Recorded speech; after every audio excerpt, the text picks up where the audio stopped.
Tempête dans un bénitier, depuis quelques jours, cette célèbre chanson de Georges Brassens me trottine dans la tête en voyant un peu les débats, parfois très vifs, entre catholiques, dans notre petit milieu catholique français, à l'occasion de la sortie de deux ouvrages, l'un traitant de l'immigration, l'autre des catholiques identitaires. Alors, il m'est venu cette réflexion, nous ne devrions pas, comme le demandait le pape Pie X, qui était pris, lui, dans une tempête autrement plus importante, celle du modernisme, le saint pape Pie X disait que nous ne devrions pas ajouter au mot catholique un adjectif.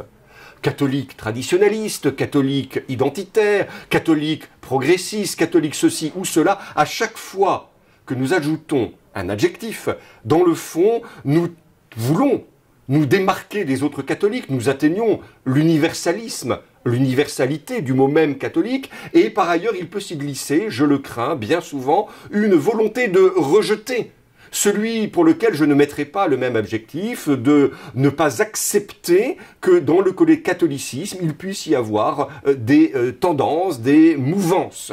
Alors il me semble que nous devrions méditer à ce moment-là que le seul élément que nous pourrions rajouter, qui est en fait une redondance, c'est catholique romain. Mais c'est une redondance, car être catholique et romain, c'est tout un. Car cette Rome que nous aimons tant, empourprée par le sang des martyrs, Pierre, Paul, de ces centaines, de ces milliers de martyrs qui nous ont donné la foi, eh bien, cette Rome, nous l'aimons, elle est mater et magistra, mère et maîtresse pour nous. Nous sommes catholiques et romains, nul besoin de rajouter autre chose. Alors, pour finir, eh bien, repensons à cette parole si belle, si forte de notre bon pape Benoît XVI.